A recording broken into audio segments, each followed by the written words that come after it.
There was a fairly steady crowd, but it wasn't a huge crowd, that's the problem. Good evening, everyone. Welcome to the Hutchinson City Council meeting for Tuesday, May 14th, 2024. Call the meeting to order. Approve the council agenda. Any agenda additions or corrections?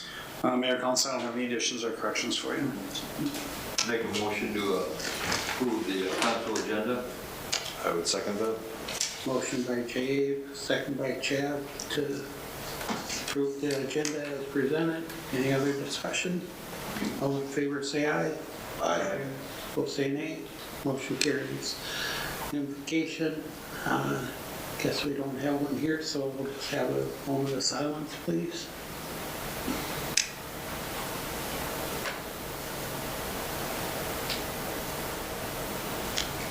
Next is Pledge of Allegiance.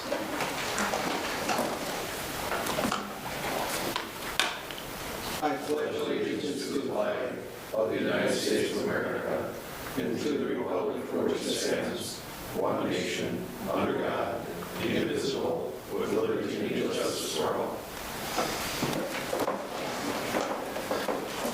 Recognition of gifts, donations, and community service to the city. Does anybody have anything tonight? Alrighty, we do have a resolution underneath there. Resolution number 15733. Resolution accepting $40 donation from Thomas and Gwen Dahl to the Hutchinson Police Department towards Law Enforcement Memorial Park Fund in memory of Bill Wagner. I'll make a motion to accept that. Second. Motion by Chad, second by Tim to accept that donation. Any other discussion? All in favor say aye. Aye. Say nay. Motion carries. Public comment. Citizens addressing council, just please come forward and state your name and address. Alrighty, we have the approval of minutes. So we have the regular meeting minutes of April 23rd, 2024, and the strategic planning session of April 23rd, 2024. Motion to approve the minutes from the regular meeting of April 23rd and the strategic planning session of April 23rd. Second. Motion by Tim, second by Dave to approve. Any other discussion? All in favor say aye. Aye. Aye. Opposed? Motion carries. Consent agenda will be done with one motion unless somebody pulls something off for discussion.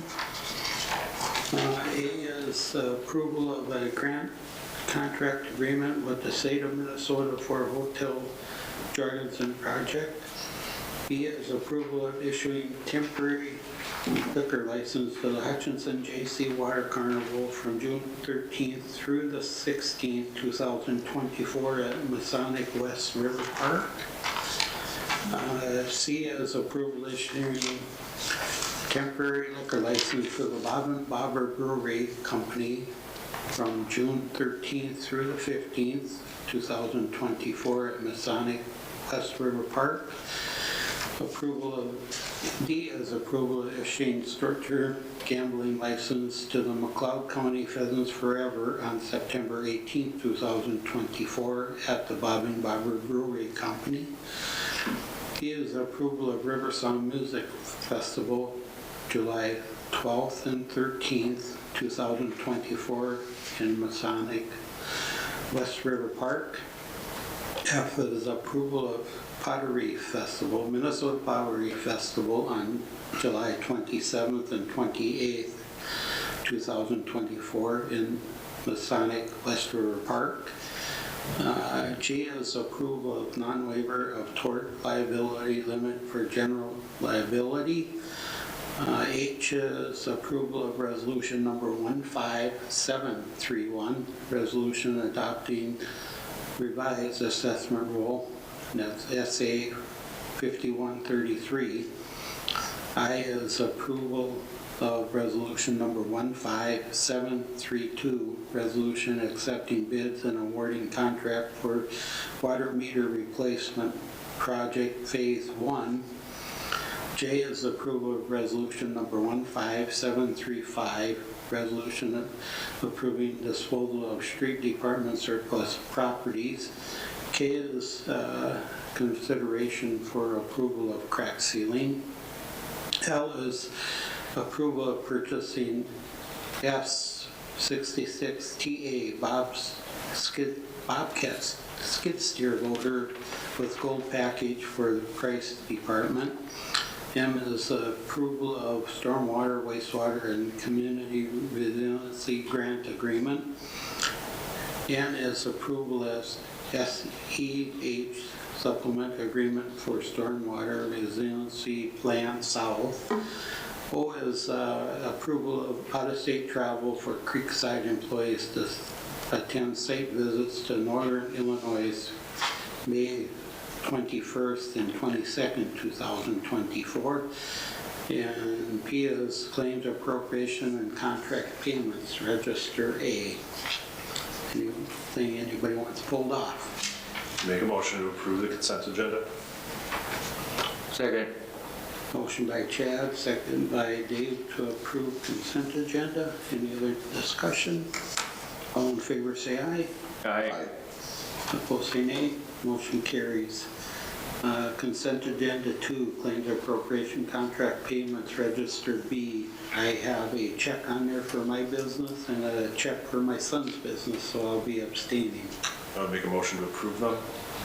Second. Motion by Chad, second by Tim to approve, with me abstaining. Any other discussion?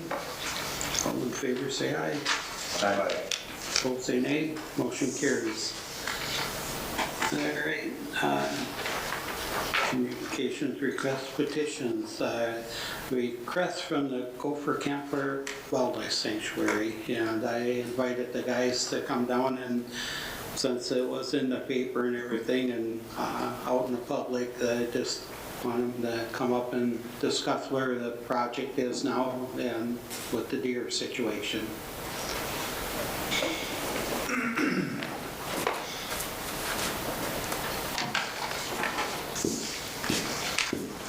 Good evening.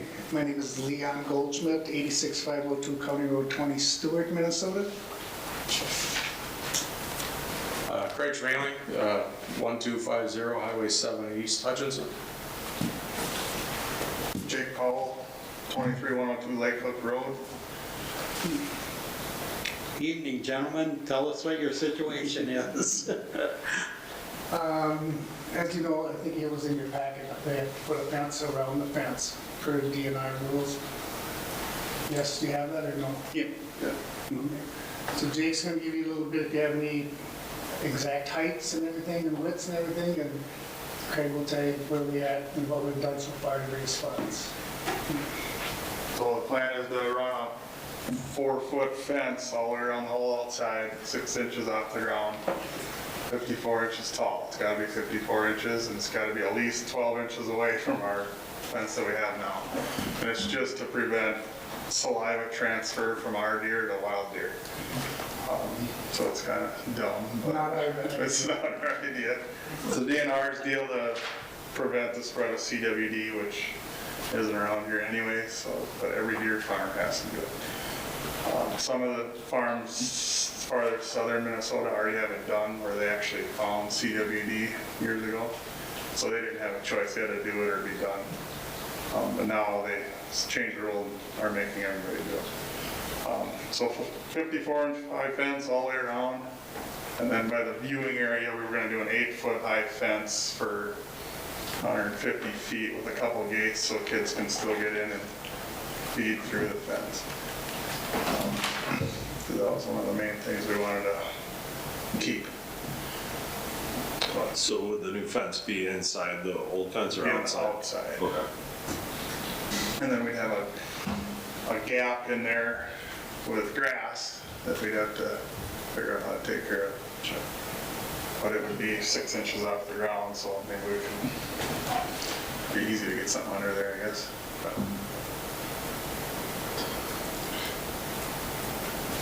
and Craig will tell you where we're at on raising money. Financially, we as a board sat down, I think they gave you some of our bids. None of those are firm. because we don't have the money. And we probably won't be doing this till September, so nobody would give us a concrete number. And with adding this 8-foot fence on the outside, that's really not figured in there. What we need for gates isn't figured in there, so we came up with a figure of 102,000. You'll notice that's higher than the bids, but figuring all those extras, I'm thinking that might be close. To date, we're at, with what we've raised and what we have in pledges, we're at about 35,000. So we got 67,000 to go in 2 months. Our next plan is to send some letters out to local businesses, see where we can raise that way. To be very honest, I don't know, we got a long ways to go. We've set up GoFundMe, everybody said, oh, do GoFundMe, you'll raise the money in 2 weeks. Well, I think we've got $1,500 in a month, so that's not cutting it either, so. Between us and how technologically advanced we all are, I mean, we've got this on Facebook about as good as we're able. Yeah. You know, people are sharing it, but Just want to know if you have any ideas for us to, any other approach that we should be looking at. We just want to let the city know what's happening. I know that when you guys did put it on Facebook, there was a lot of people said, yeah, keep the deer, but yeah. But they're not donating. it's not actually feasible to keep them. Not in. They gave me a deadline of, what did you say, Jay? November 1st. Yeah. And we just gave ourselves a deadline of July 15th. Then with the deer, I thought it was just, I don't know, I think you were right there, that was, we ought to probably have more coming. It was a good night. Good Yeah. turnout. Yeah, we'll raise a little more. We're gonna do our drawing tomorrow night for a raffle, and I haven't figured that money in yet. But who was the one that whispered in the deer's ear to make them all come up to the fence the night you had your fundraiser? We actually threw some corn. Yeah. In that corner, that's what. Yeah. Amazing where they'll go for food. Here I had a link come up, just in case there was a... One idea I have, we have a lot of visitors to our community that come to the campground, and I know they really do enjoy the sanctuary being adjacent to the campground. If you do have an online campaign or marketing strategy, we could put some information to the campers that are maybe coming into our community to donate, because I know we have a lot of repeat customers that come in that aren't local, and they might not be residents, so they might not be aware of what's going on there. But we'd be happy to help promote, as it is adjacent to our park and our campground, because it is a huge asset to what we have going on as well too. We can get the link for the Yeah. GoFundMe. Yeah. Because there's a lot of people that travel in and visit that, or our campground, and that's a huge amenity that they do enjoy as well too. That'd be good. So Lynn, do you just want one of the guys to stop by your office then and get the information? That'd be great. She's right in the rec center there. Thank you. Well, I had a couple questions here. Go ahead. In looking at this, I mean, the Gopher Sanctuary is owned by Gopher Sanctuary, an LLC, or 501c3, correct? Correct. Is it considered a zoo, or is it considered a deer farm? Considered a deer farm at the state. Yeah. DNR's, it's a deer farm. Okay. We don't sell, we don't, I don't know why they call it deer farm. It's a sanctuary. And therein lies the issue is, I mean, I personally would like to submit a resolution to the state asking for an exemption on Gopher Sanctuary, because it is a wildlife sanctuary, it's an educational facility. We haven't had chronic wasting disease from there. In fact, I'm more afraid for the deer coming into town, and the wolves coming into town, and the turkeys coming into town, of bringing disease into town. And those are state-owned animals, and I've said this before facetiously, is the state should build a fence 5 miles out of town to keep the animals out of the city, as opposed to us paying money to in case we're going to harm one of the deer that happens to, jump the fence to go visit, and spread this disease. I think at this point we haven't asked the DNR or state legislature and they're going out of session now, but asking for an exemption. and standing behind that and saying, this is an educational facility, it's not a deer farm. I think that'll get real expensive. And there's a lot of deer farms fighting them in court right now. Well, I understand that too. I just read a thing about that they're going to court for that. But I'm just looking at, from a city standpoint, this is a city attraction.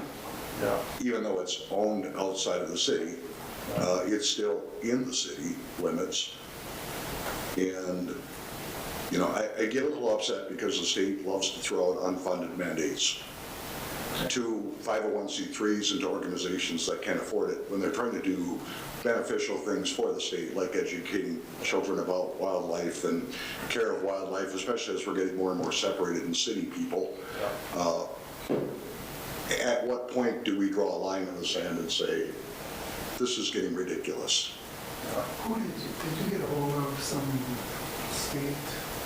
I did contact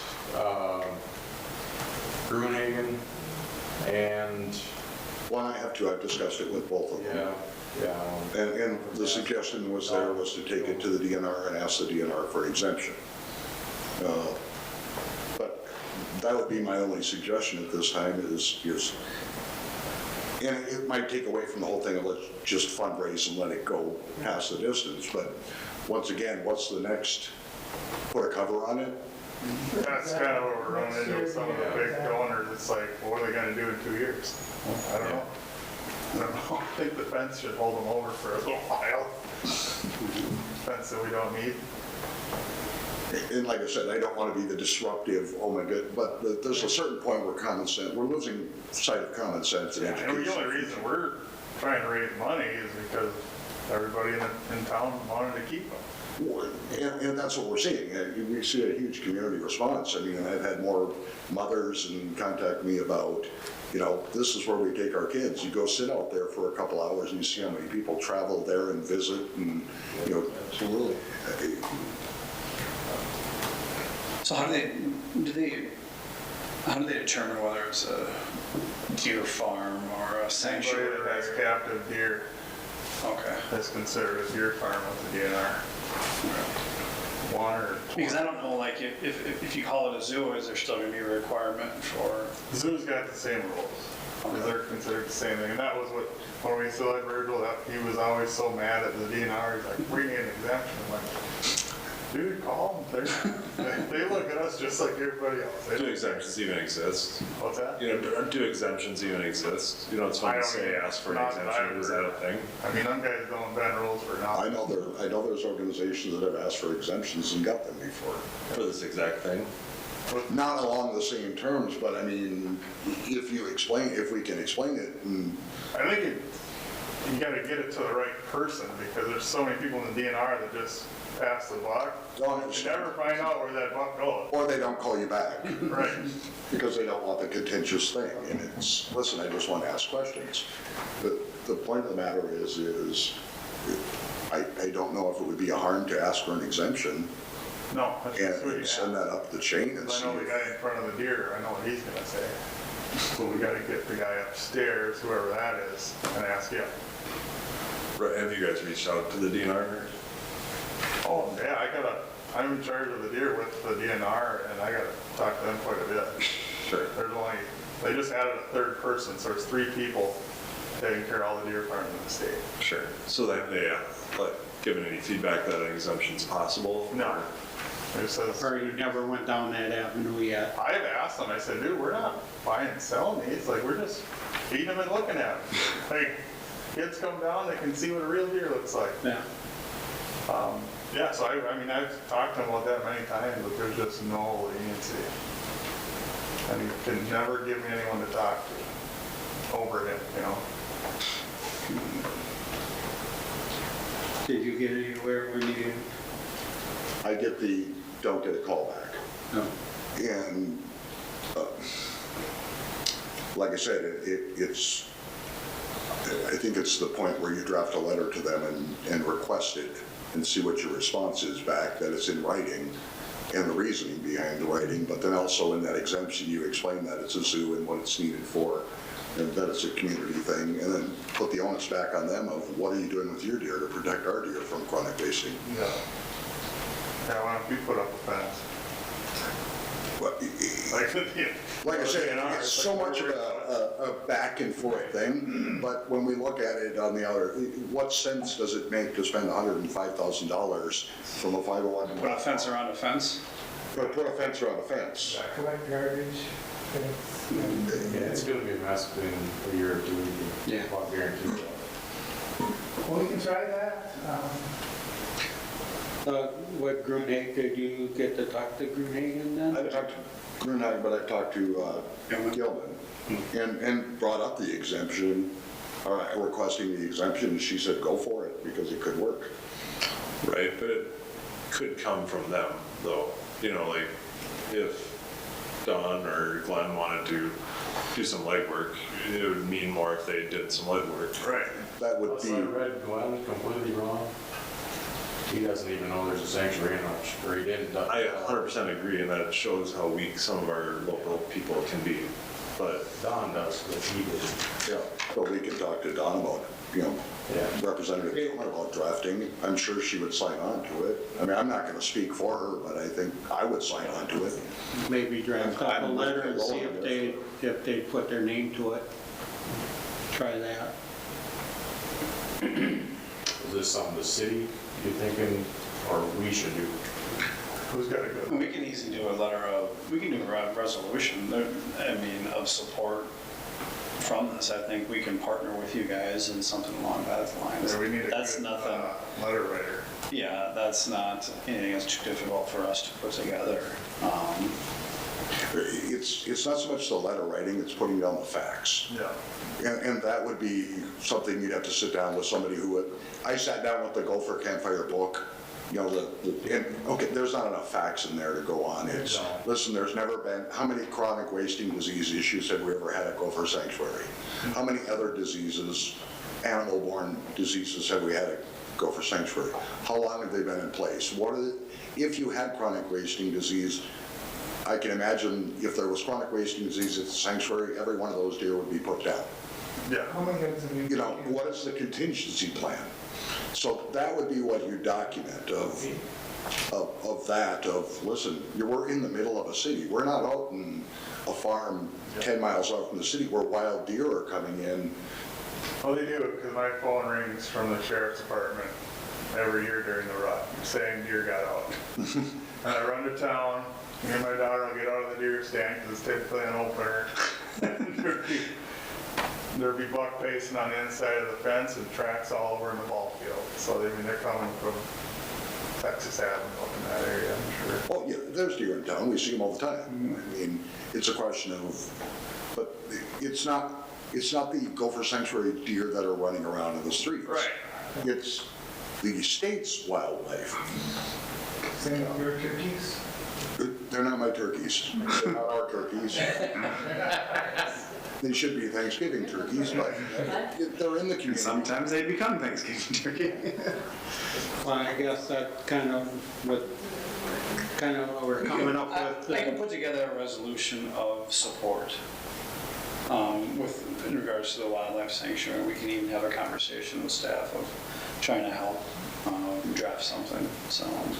We'll keep fundraising and trying to. Sure. do you guys know if the Birch Foundation, when their cycle is? For They're a sponsor or a pledge. Yeah. Okay. And we have a grant app in at Southwest Foundation. Sure. Can I ask a question? This might be not germane to the thing. I know Pheasants Forever and all these organizations in our area donate to the DNR, to the wildlife preservation, to wildlife. How's this relationship going to affect that? I really don't know. Can't answer that question. Well, I think it's time for everybody that was on Facebook saying that they love the sanctuary to step up. Yeah, I you're would right. agree. I don't disagree with you on that. But like I said, Yeah. it's going to take a little bit for that fence to go up. Yeah. And I think it's important for the city to, because it's not a city park. Right. And a lot of times, we get that that feedback is that, well, the city should be doing something as a city park. Now, I think we all recognize that it's a huge asset for the community and it's a valuable asset. You know, we struggle in the legalities of what our involvement can be because it's a private group that runs the facility just like a church or anything like that. There's some things that we can do to help out, like I said, from this resolution and communication standpoint. But I think the community needs to realize, as you've all said, if it's that valuable to you, you guys need some help. Yeah, it's serious. I mean, come September, we don't have, or July, we don't have money or an answer. I mean, there's gonna be, we're gonna let the bow hunters go at it. Do you guys say that you're having a raffle of some kind? Or- Yeah, drawings tomorrow. Okay. And we sold all those tickets, so we'll have some, only $6,000 on that. The fundraiser was a success. You served a lot of hot dogs, huh? I think, yeah, that went pretty good. We did about 6,500. And that's something we were talking about, we should probably do that every year, just to get some money in that. Yeah. It'll be a lot of work, but you know, like I was in Water Carnival for years and we just go door to door and hit every business in town. And I get that sucks, but It does. it's the reality of it. Reality is there's only 7 of us too. Yeah. And we all have full-time jobs, Yeah, I get that. families, Yep. So, 7 people within the sanctuary On board. committee. Yeah. So we do a couple things here from the resolution of support and stuff like that, but we'll work on that. So we can look to have something on our next agenda, so. Sweet. We'll get you a resolution for support. So, thanks, gentlemen. Yeah, thank you. Yep. Thanks, guys. Good luck. All right, moving on, Hutchinson Housing Redevelopment Authority year-end report.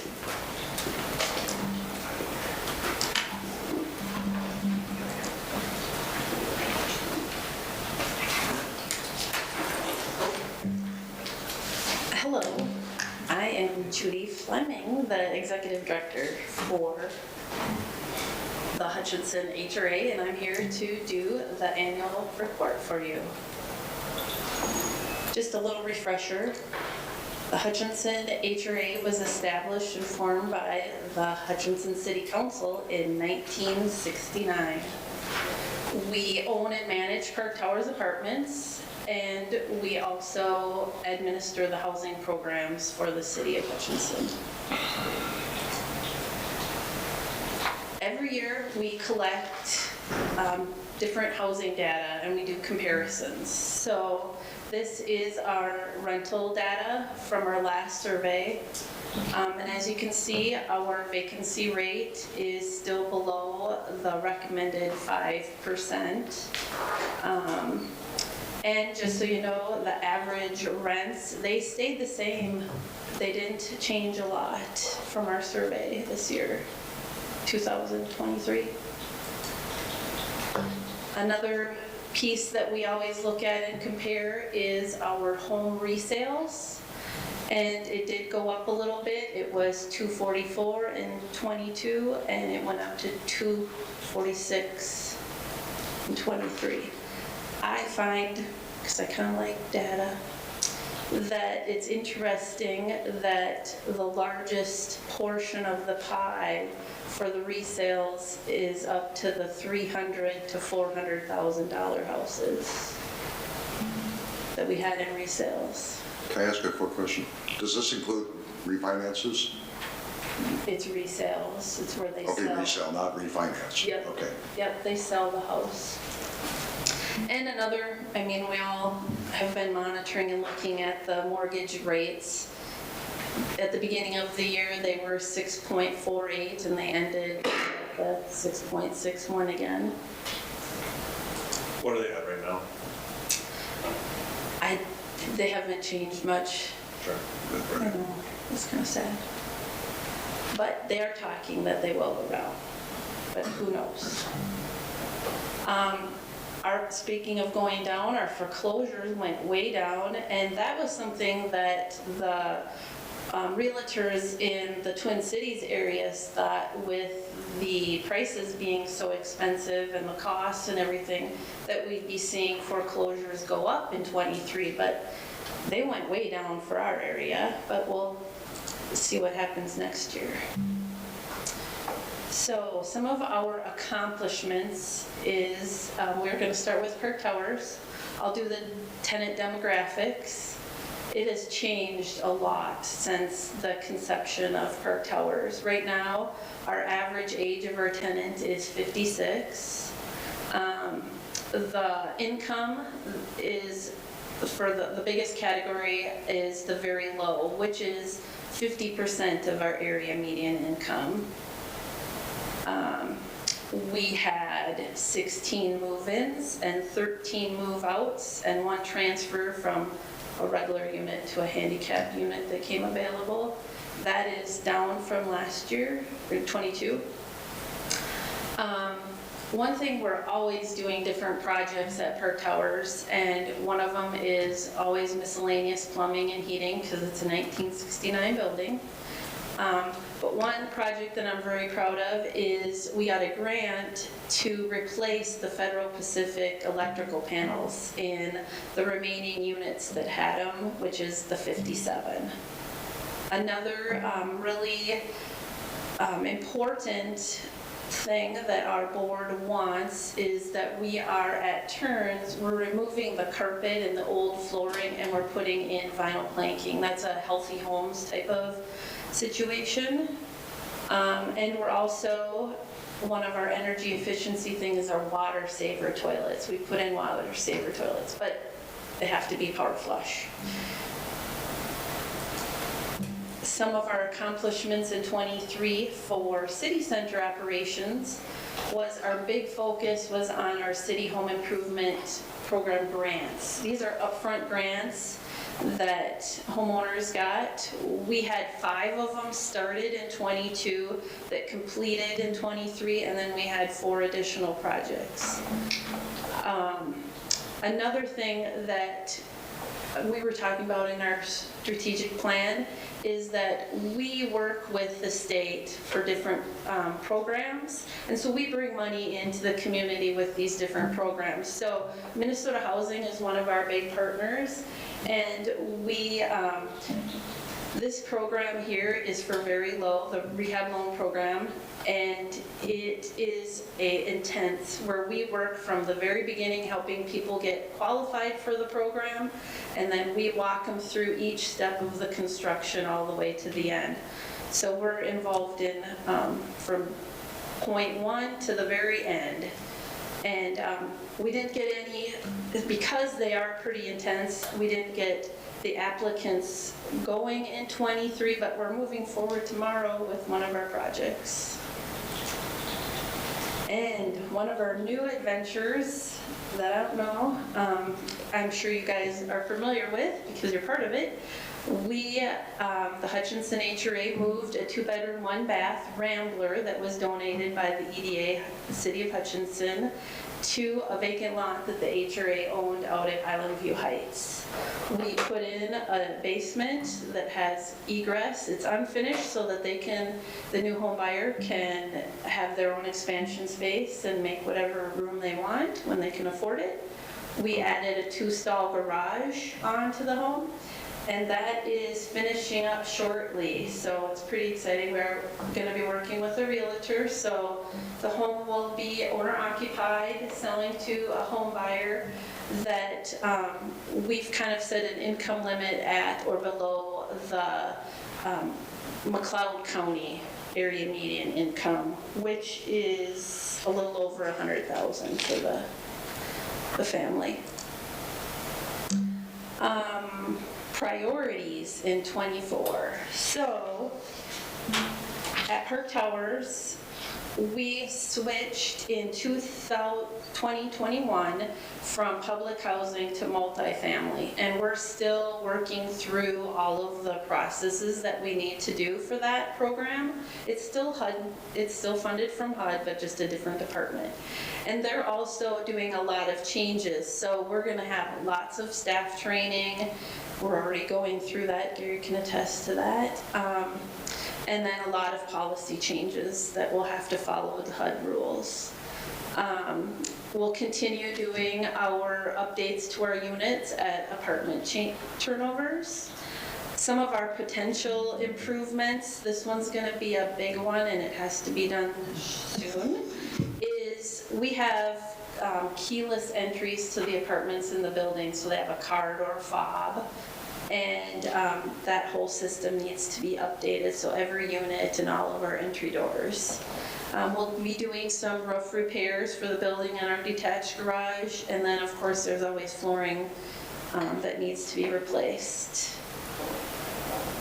For our priorities at City Center, we're going to continue to do our city home improvement grant programs. The funding is starting to run low on that. We'll keep doing the Minnesota housing programs and the other state programs that come available.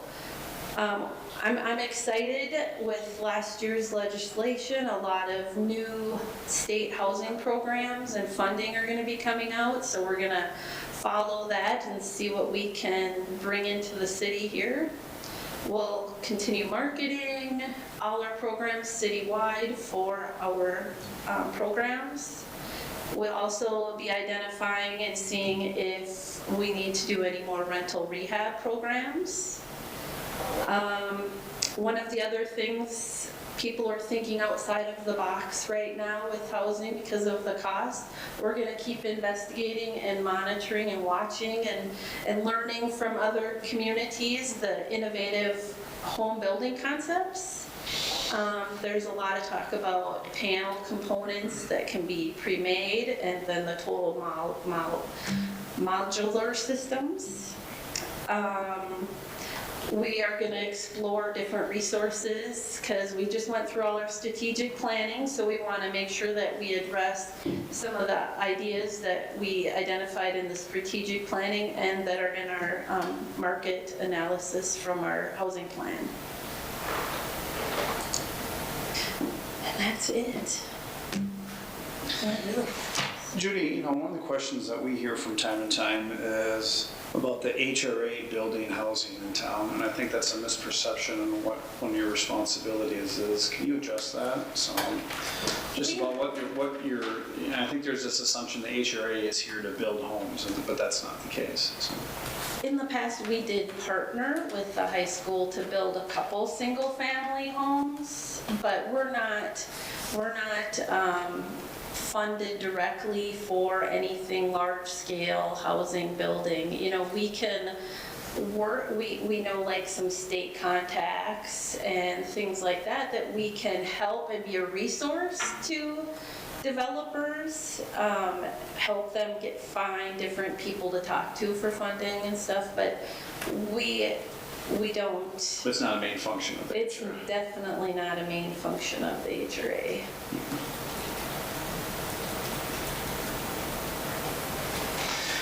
Also, we spent two planning sessions talking about housing, so I think we're pretty well informed about that. But if you had any questions for Judy. And are there vacancies currently at Park Tower? There are, but we have applications that we are processing too. So it's Park Towers, they need to always submit an application. It is a revolving application process. By the time we get through the application and get them offered a unit, then somebody else is leaving, and it's just a continuous thing. And so really people just need to get their application to us and we'll get it processed, and it's usually by the time we're done processing, there's something available for them. So talk a little bit about your staff. You got some new staff members, right? I did. I've got 2 new staff members, so life is a lot better right now in my world.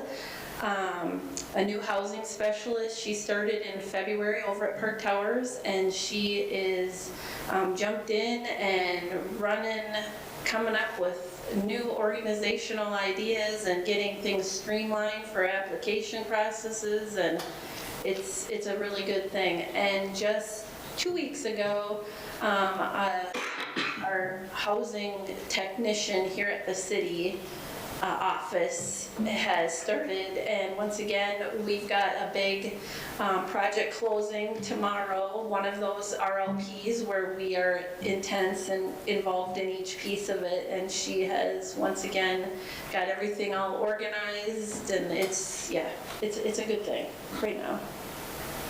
All right, anything else for Judy? Thank you. Thanks. All right, we have no unfinished business under new business. Resolution number 15730, resolution declaring the official intent of the city of Hutchinson to reimburse certain expenditures from the proceeds of bonds to be reissued by the city. Yeah, Mayor and Council, I'm handling this for Andy, who was, I think, feeling under the weather, so he wasn't able to be here tonight. This is our annual resolution. Since we usually start projects before we have our bonding dollars, this is more or less an IRS requirement to pass this resolution in order to use those bond proceeds that we'll receive eventually in October or November to reimburse ourselves. I'll make a motion to approve it. Second. Motion by Chad, second by Tim to approve that resolution. Any other discussion? All in favor say aye. Aye. Opposed say nay. Motion carries. Resolution number 15734, resolution for authorization to participate in Minnesota Let's Go program, Minnesota Law Enforcement Support Officer. Good evening, Mayor and Council. What you have before you tonight is a resolution, as you said, to approve or authorize the Hutchinson Police Department's participation in MINLISO, or the Law Enforcement Support Office. It's coordinated through the Homeland Security Emergency Management in the state of Minnesota. And essentially what it does is, let me step back.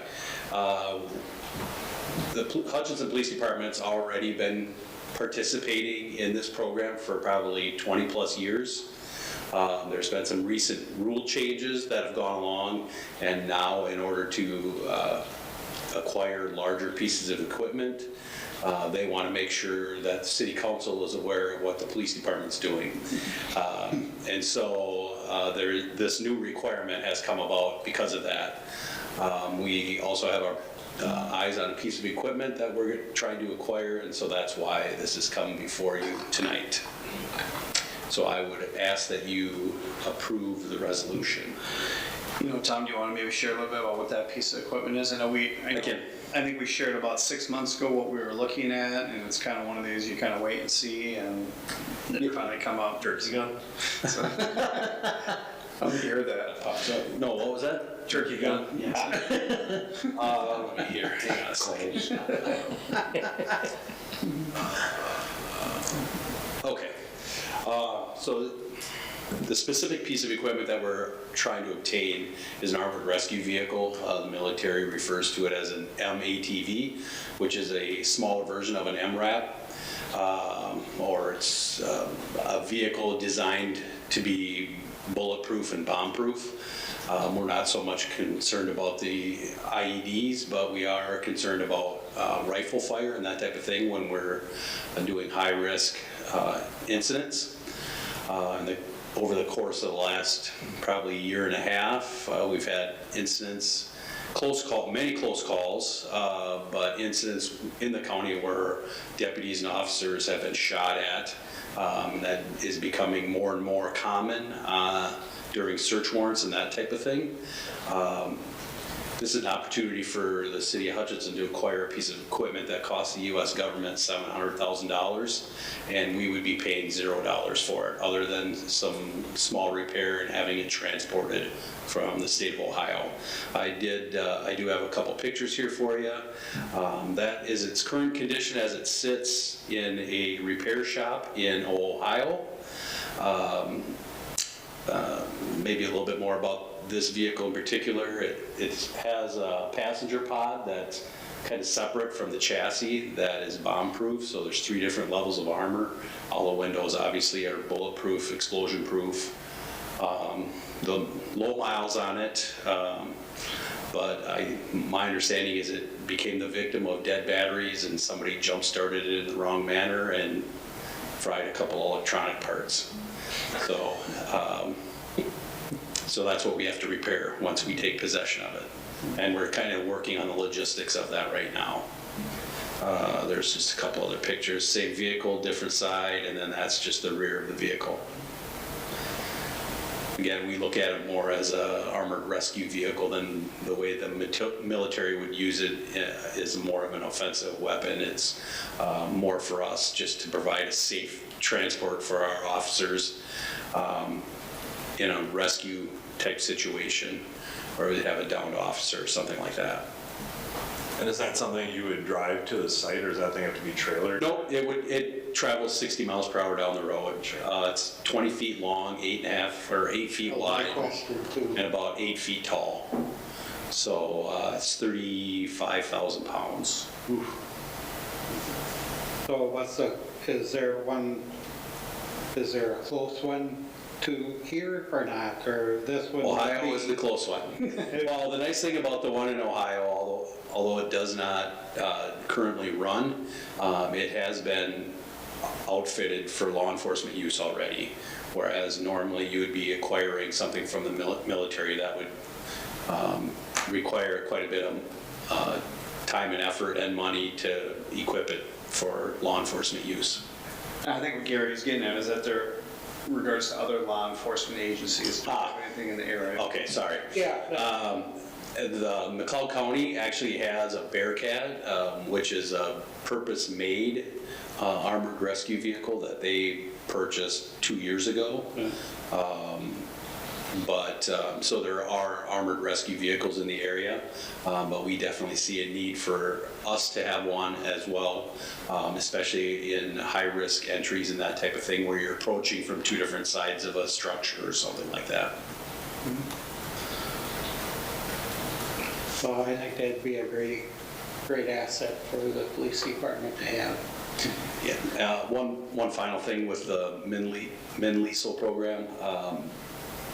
These types of items never become the property of Hutchinson Police. So when we determine that we no longer have a use for it, it's no longer meets our mission, then it goes back to the Department of Defense. All right. Well, I'd make a motion to do it. I'll second it. Motion by Chad, seconded by myself. Any other discussion? Well, so I think like a different police department owned it? It was owned by the Parma, Ohio Police Department, and like I said, I think it kind of fell victim to somebody not knowing what they're doing.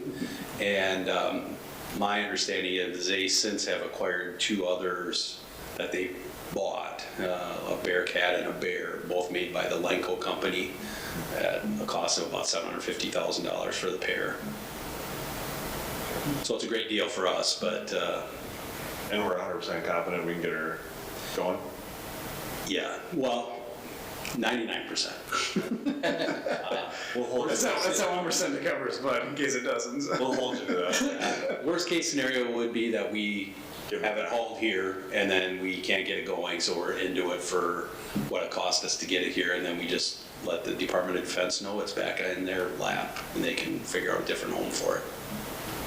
Yeah, get some old farmers together with the players and baling wire, we can fix it. Get Randy Carter on it. Thank you. Any other discussion? I have it, but yeah. Sorry. No. No? All in favor, say aye. Aye. Opposed, say nay. Motion carries. Setting budget workshop for May 28th, 2024 at 4 p.m. Yep, Mayor Council, it's already that time of year, we'll begin the budget process, and so this is our annual kickoff, and this would be before our next council meeting, so. I'll make a motion to set that meeting. Second. Motion by Chad, second by Tim to set the budget workshop meeting for May 28th, 4 p.m. Any other discussion? All in favor, say aye. Aye. Opposed, say nay. Motion carries. All right, we have Sustainability Advisory Board minutes from March 18th, 2024. The Hutchinson Library Board minutes from March 25th, 2024. Hutchinson Utilities Commission minutes from March 27th, 2024. Park and Rec Community Education Board minutes from April 1st, 2024. Chief Giffords, you got anything else for us? I don't. Mike, do you have anything for us? You know, maybe take a minute just to talk about Some street construction, yes. I was gonna ask you about that. I was going to say, I know we had some discussion prior to the meeting, but I thought for residents, citizens at home watching, it might be worth noting. As folks have probably seen this week, construction started around the city. Technically speaking, we're about 2 weeks behind where we were last year. Last year, we started Roberts Road on May 1st, partly with the calendar, and then 1 week lost to weather, given the wet weather we had as of last week. We're leading up to it. We're a little bit behind it. A lot of the work right now that's occurring is more the spot work, tree removal, curb, concrete removals, things like that. We did do a little bit of reclaim work, just preparing for a little bit of utility spot repair work, but more of the intensive work will start after school is out or after the water carnival and things like that. So we're mindful of that. Schools and things. Oakland Cemetery, I know that was brought up last night on Facebook. We did put a kind of a reminder out on Facebook this morning on the city's website or city's Facebook page, just noting that access is still there. We're mindful, had a lot of conversation with both Honky as well as staff. Access from the west, those entrances will remain open. Other than a day or two of paving, the cemetery will be accessible all summer long. But for those that really follow signage and are mindful of, they take it very literally. But as long as folks are careful, they can traverse through that area, gain access through the cemetery all through Memorial Day, before and after in that regard. So continue to watch Facebook, watch for announcements. Staff are great, Keith and Chad in particular, about getting information out, for mail, garbage, those services throughout the summer. But we're expecting a really good season. And good to have a start and some dry weather to keep us on schedule at this point. So a lot of the more intensive work right now is up on Michael Court with the utility work getting done up there. So any questions otherwise? Mike, are they starting to dig on Oakland yet? What's that? Are they starting to dig? I don't believe I know they any were of- grinding. I was going to say the reclaim work itself has started. I don't believe we've started any digging there. Michael Court, though, is where more of the digging is occurring right now. But as you'll see with a lot of the pipe and things that are out there, that is really the only other area that we anticipate more in-depth excavation. A lot of the others very spot related, other than, again, road surface. And that's more on the east end of Oakland, right? Correct. It's kind of that one block area that we have some sewer correction work to do. Yeah. Anything else for Mike? Nope, thank you. Thanks. Thank you. Tim, start with you. Well, it goes back to Chief Giffords and it's National Police Officers Week, I think is what they call it. So thank you to our police officers and our fire and our first responders for what they do. Other than that, my committee meetings haven't happened yet this month, and we'll have reports at the next meeting on those. Good. Thanks. Dave? Yeah, I'm glad they brought up the police department, the rescuers, and the fire department, and emergency responders. Particularly, I don't have anything that is pertinent that needs to be shared with, All right. except me. Pat don't have nothing to say tonight, so we'll skip him. Chad, what do you got? I had a Parks Board meeting, but it was nothing, no new news, just normal busy time of year for them. Their Campground's open and campground's open, everything's fired up. Pools filled up, so. Yep, super busy time of year because the kids aren't back from college yet, so. that summer help. Yep, but they'll get back and then everything will be good again, but otherwise, no other news. All the bathrooms and stuff are open. Yep, everything open May 1st, All for right. sure. I know they had a little blurb on Facebook. Yep, there's a little cold weather towards the end of April at night, Yeah. It needs to be above freezing.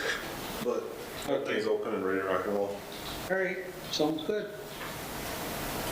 Mark don't have nothing to say either tonight. That's unusual for him, but Well, I should say Memorial Day is the day before our next council meeting. And so the McLeod County Veterans Park will be the home of that again this year. And the parade, yeah. So I think that starts at 10. normally it's 10 o'clock and then 10 o'clock at the park is when it starts typically, Yeah, unless they change, but I haven't seen any changes. They like to keep it the same. yeah. All right, thanks for that reminder. Couple things, filing opens a week from today. So the 21st is filing for the mayor and 2 council positions, which this year is Gary, Chad, and Pat are all up for re-election. I've scheduled my So You Want to Be Elected official for Wednesday, the 22nd. I have not had anyone sign up, so that's on the verge of being canceled here unless somebody expressed some interest, which would be the first time that no one would be. So I don't know if that's a sign of nobody's running for office, but that's out there. And obviously, as Tim noted, the Memorial Day is Monday the 27th, so we'll have offices closed that day. Have you advertised that, your talk on the city's website or anything? Yeah, social city's media, yeah, Facebook and website. So we'll do another blast here probably tomorrow. Just get that out. So And when does filing close? filing's 2 weeks after it opens, so it would be, was that June 4th? June 4th, yeah. So that's it for me. So Well, my committees haven't met, but now we had Judy give the report from last year, so you know what happened last year, but, so otherwise, let's go home and enjoy the evening. Motion to adjourn. Second. Motion by Chad, second by Tim to adjourn.